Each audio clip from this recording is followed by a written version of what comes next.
Welcome, everyone. This blog is on my www.carmenbutcher.com website, too. I'll add the link in the notes. I'm recording this on a Sunday morning in March.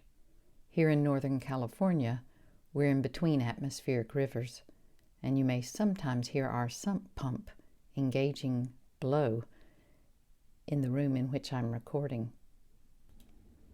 It's a cozy, warm room, and I don't feel like moving to the front bedroom, which is quieter. Also, I'm still in my dressing gown and pajamas, which is one reason I prefer making audios. You may also hear cars splash by.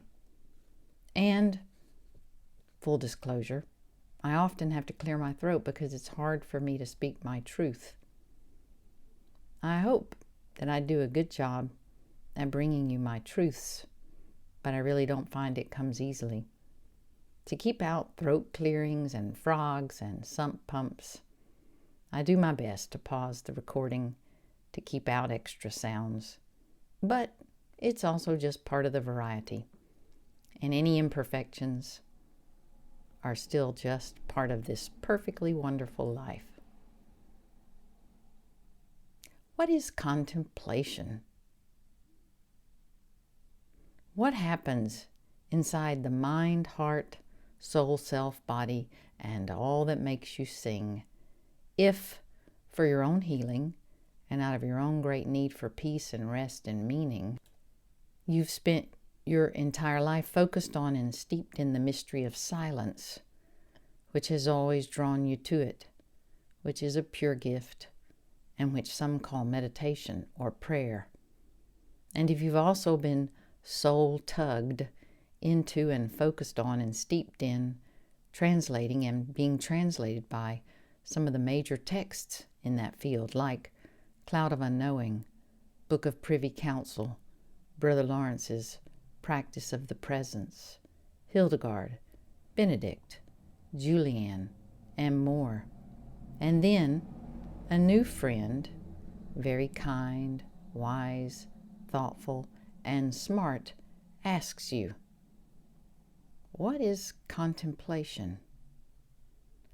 Recently, Paul Swanson invited me over for a conversation on his cool podcast, Contemplify. Again, Paul is gentle of soul, thoughtful, and the kind of profoundly brilliant that is based on active listening and much reading, and he puts you at ease. Since I deal with severe anxiety on a daily basis, I appreciate such kindness deeply. Again, at one point, Paul asked me something like, what comes to mind when I hear the word contemplation? This alchemized a cocktail of feelings and thoughts and experiences in me.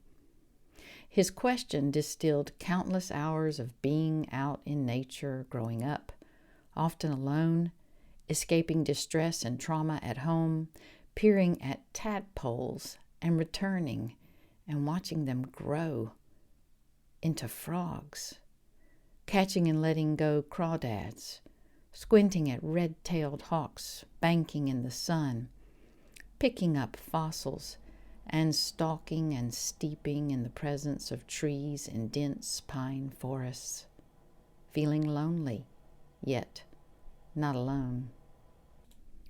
Paul's good question sent my mind rifling through digital pages of the OED and etymologies, reminded my bones of sitting eternities with my little word itching to get up, restless. Did the timer go off yet? Should I write that thought down? One eye open. How much time is left? Still 15 minutes? And the most natural form of meditation for someone who has ADHD like me. Walking, walking, walking, walking, walking, walking. In Macedonia, Athens, and Rome, Georgia, London, Hereford, Heidelberg, Seoul, Huntsville, Alabama, Berkeley and Martinez, and so many others. Cycling, too, from Heidelberg to Handschuhsheim, and from Heidelberg to Ladenburg, past farms and piles of sour-smelling mashed grapes as the leaves turned golden beside the path, often with an index card with a sinewy poem or other beautiful wisdom on it to chew on.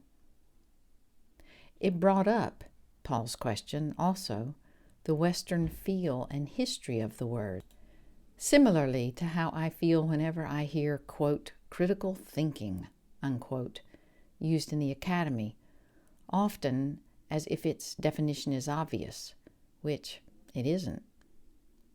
But really, as I told my new friend Paul, I don't know. I really don't know what contemplation is, the experience.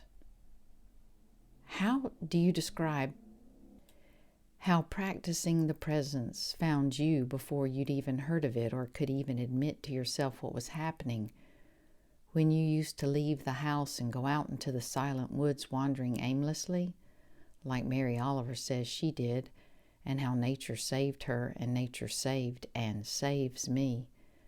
How do you put into words that kind silence? How do you explain that even as, quote, God protects us from nothing, as my friend Jim Finley says, how, quote, God does not stop the cruel thing from happening, the unfair thing from happening, the abusive thing from happening. How, quote, God can't sometimes do that. How, quote, the modality of the presence of God is not a God who protects the loss or the pain or the cruelty from happening, but rather, as Jim continues, quote, God is the presence that unexplainably sustains us in all things, on up to and including the moment of my death and beyond. Jim reminds us, quote, I'm unexplainably sustained, and I learn to rest in that. Resting in that, I see that God depends on us to do our best, to protect ourselves and other people, and to heal suffering wherever it occurs, which is where social justice and the corporal works of mercy touch awakening. How do you find words for an experience like that is both inexplicably love and as accessible and as common as dust? It's Brother Lawrence's Un je ne sais quoi, and before him John of the Cross and his Uno sais que. But if I had to answer in one word, what is contemplation? I'd say contemplation is love. It's the enduring kindness of my husband with very human me, the also unconditional tenderness of my mother since forever, and the gentle ways my friends know and support me, and how I support and know my family and friends, or on personally dodgy days, and in every I'm a human time, the ways I at least try. It's the heartbreak of losing those you love, whether to illness or death or other changes or something else, since life has surprising ways to lose the most cherished beloveds. It's the making it through dark nights of the soul as well as through depression, and sometimes becoming confused when the two are not all that clearly delineated. Love is finding a way through the cult-like raising of anti-therapy, pro-biblical literalism, evangelicalism to therapy. Therapy is healthy and normal, and accepting somehow my therapist's at first D- sounding diagnosis of high-functioning depressive, and accepting I'd had suicidal ideations for decades, and the pain of that. And then going to therapy for years, the hardest schooling yet, and finding a way through decades of what D.W. Winnicott calls, quote, the value of depression, and into a world that is now post-depression for me. Or as my doctor says, quote, "You are in remission from depression," which, though I don't like the word remission much, does admittedly make sense. I'm no longer depressed, but every day I work on being gentle with me, having good habits, slowing down, drinking water, eating well, breathing, staying in touch with friends, and in general, accepting my place in the human family. I have alerts in my phone that pop up every morning.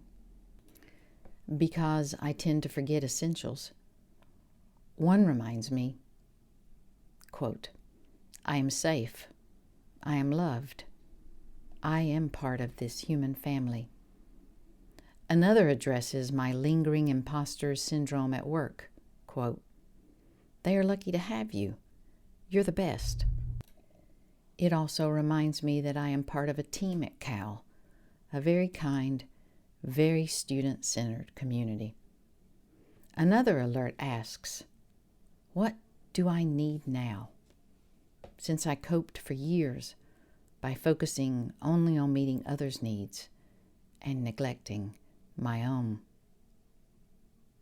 Being asked about any word, even contemplation, especially contemplation, sends me as a nerd to the OED, the Oxford English Dictionary, to discover where contemplation first occurs in English, or, so far, where it's been found to occur first.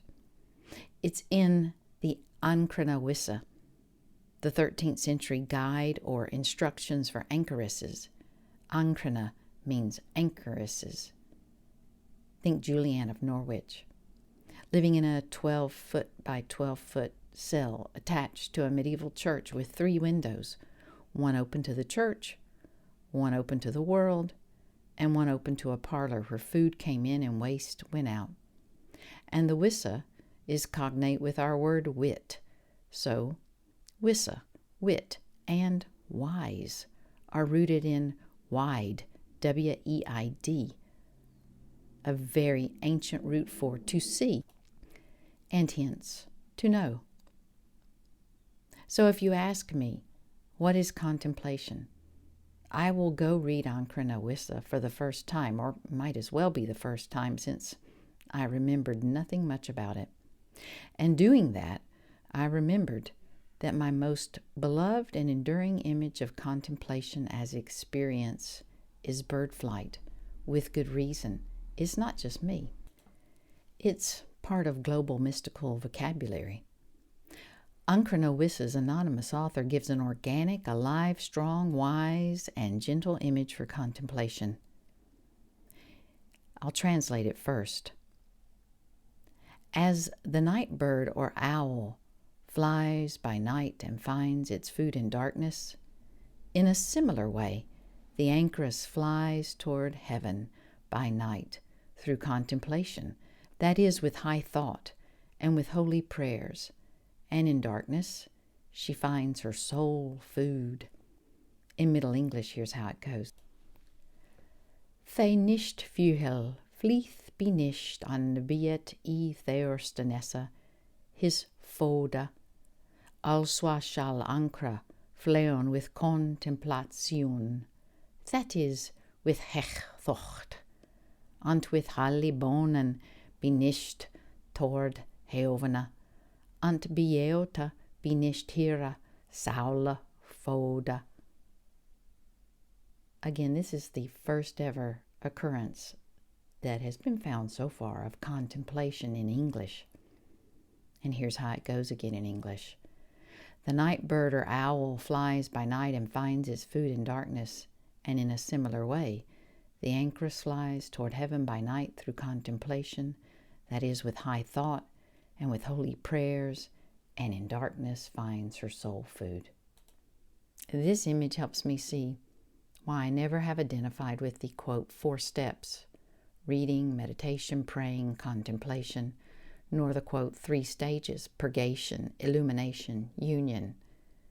This very first passage that so far in English has contemplation in it does not present contemplation as a step-by-step linear activity, nor as some kind of ladder to climb or as an ascent to make. Instead, contemplation is an ongoing flight.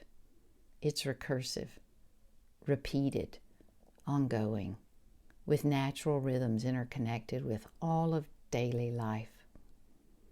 Which reminds me of das Jesusgebet, or the Jesus prayer, given me by 79-year-old Mutti Buschbeck, my dear friend Sophie, well named, wise, whose Lutheran minister husband was contemporary with Dietrich Bonhoeffer, and who similarly was imprisoned while a World War II chaplain, spending 5 years in a Russian prison camp, though he lived into the future and returned to his family, though emaciated.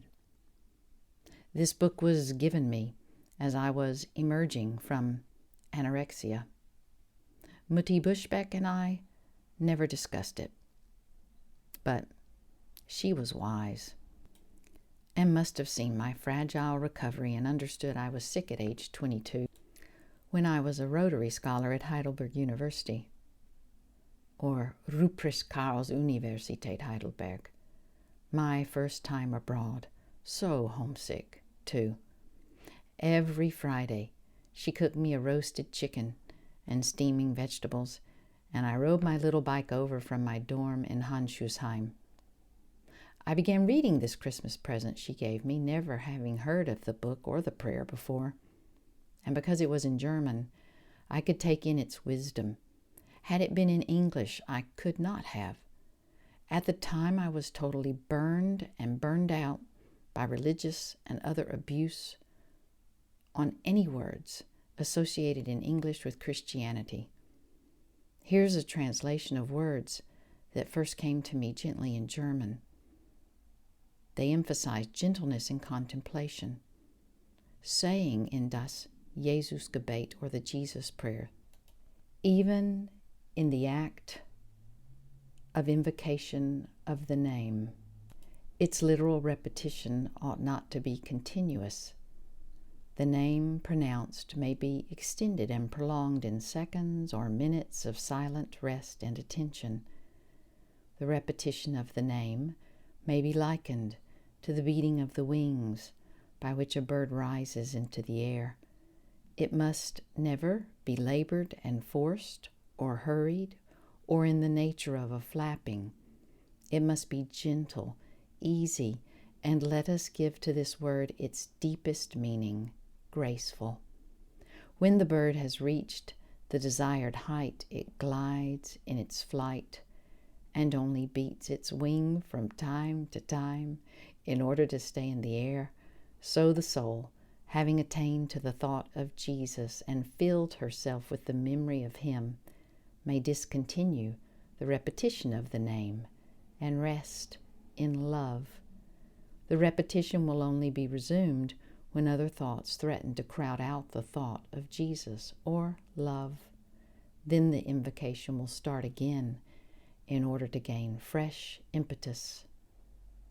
Wow.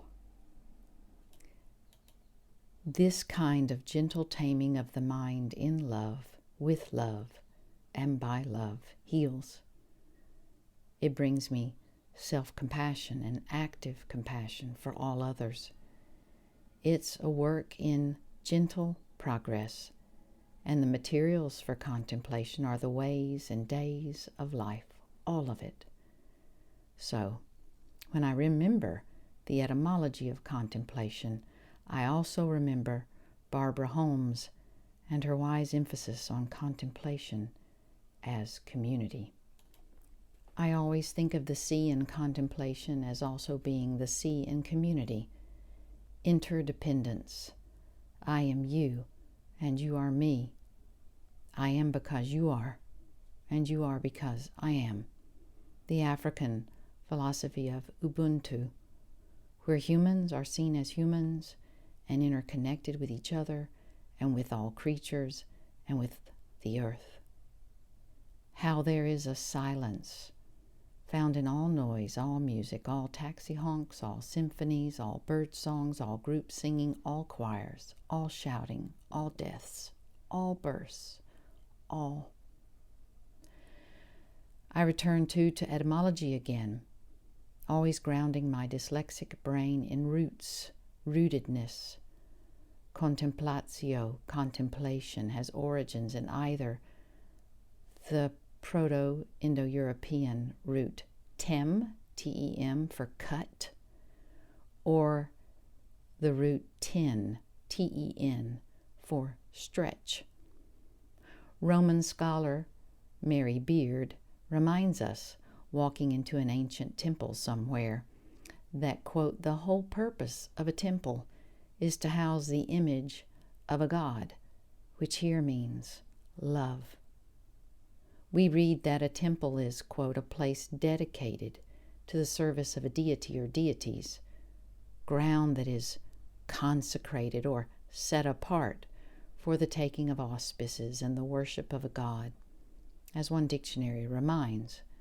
In other words, it's, quote, a place reserved or cut out, the tem, from its surroundings and dedicated to such, or, quote, a place where string has been stretched, the ten, to mark off the consecrated ground. Think also of your head's temple, the flattened area on either side of your forehead, and we see temple's roots here in temp, from ten, for stretch, meaning stretched skin.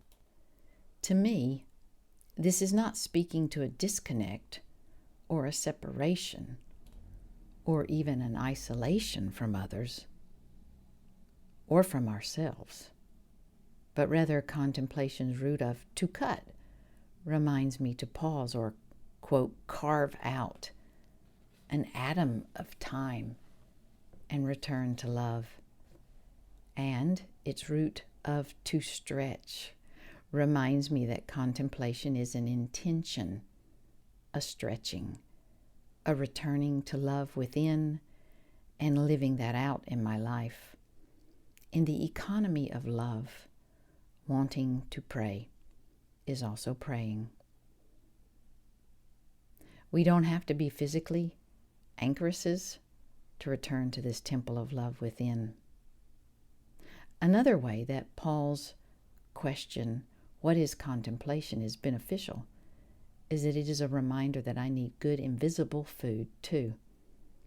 Contemplation, as the Cloud of Unknowing's anonymous author says, is rooted in Lectio Divina, or sacred reading, steeping in wise scripture verses that come from an anthology on love, and also other spiritual writings, work like Mary Oliver's Divine Poetry, Richard Rohr's wise work, plus many others.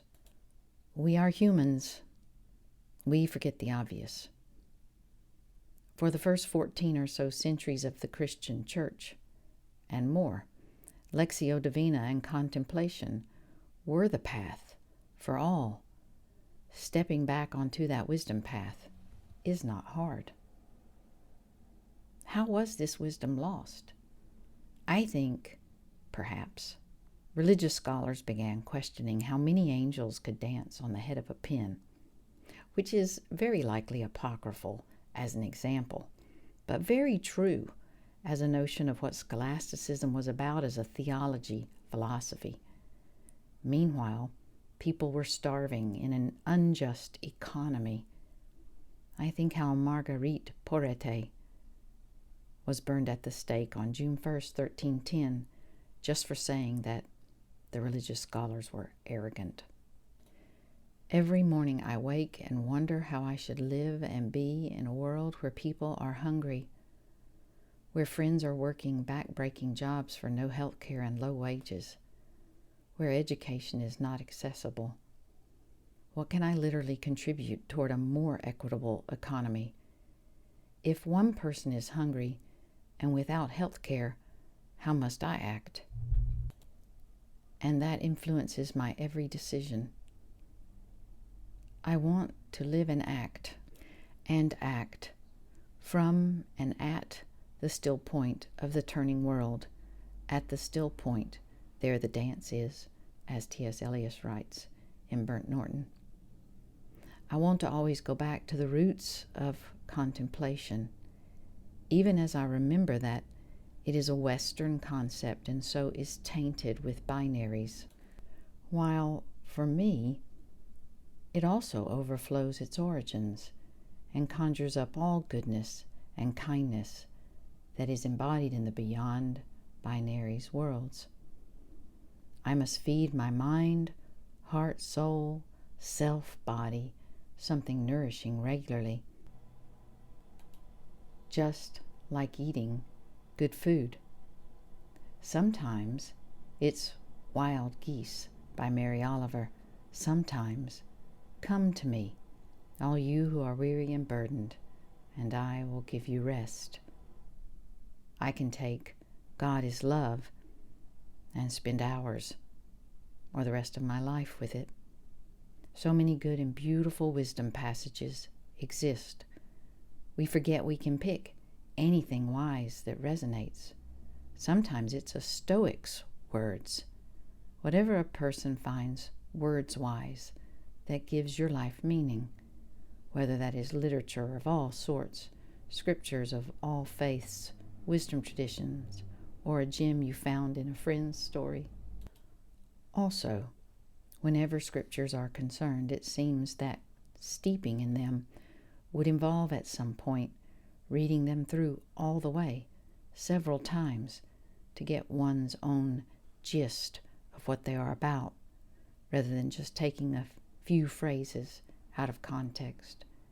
To do so, studying them with diverse commentaries that dig into history, linguistics, and culture has helped me deeply. In the same way, reading all of Mary Oliver, prose and poetry, really helps a person more appreciate just one poem of hers that you might be meditating on repeatedly.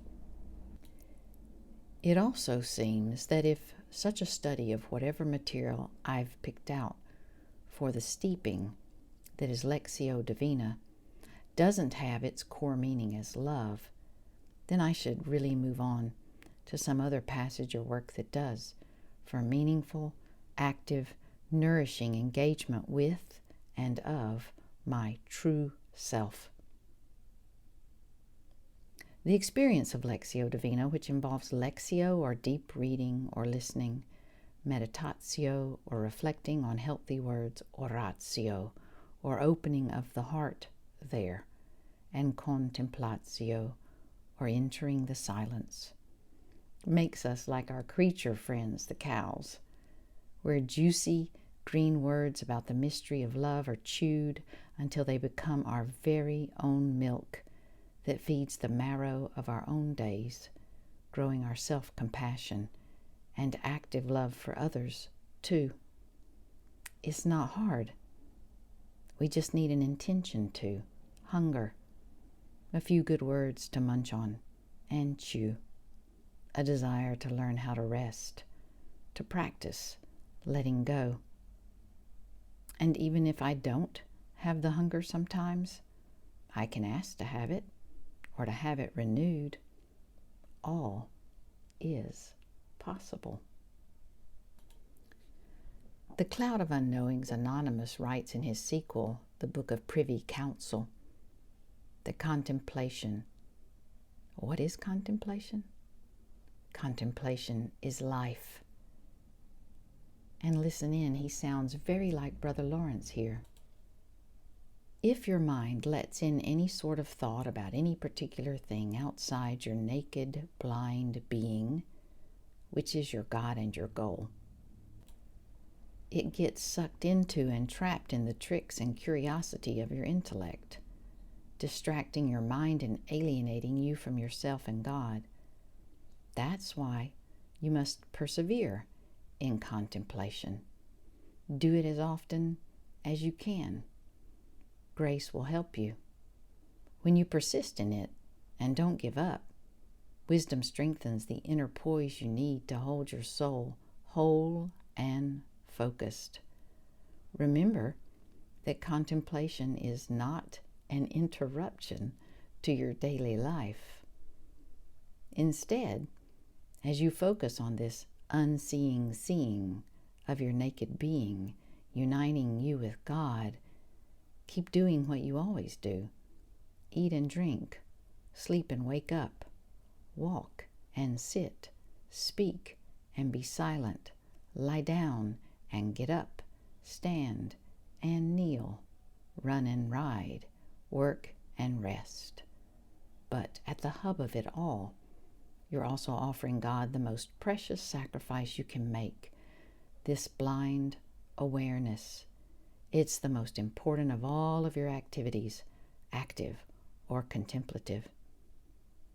This is from Chapter 7, page 190 of Carmen Acevedo Butcher's translation of the Book of Privy, Counsel. In other words, what is contemplation? A good habit for feeding the soul, and the soul is love.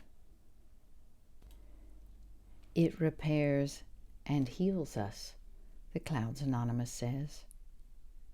Heals our love of self and others. And, as we read in Chapter 9 of his Cloud, contemplation, quote, benefits you and all of your friends and acquaintances, both living and dead. I don't understand how, but it encourages me endlessly to keep at it, cheerfully. May you be well. May you know peace. May you experience the joy of contemplation.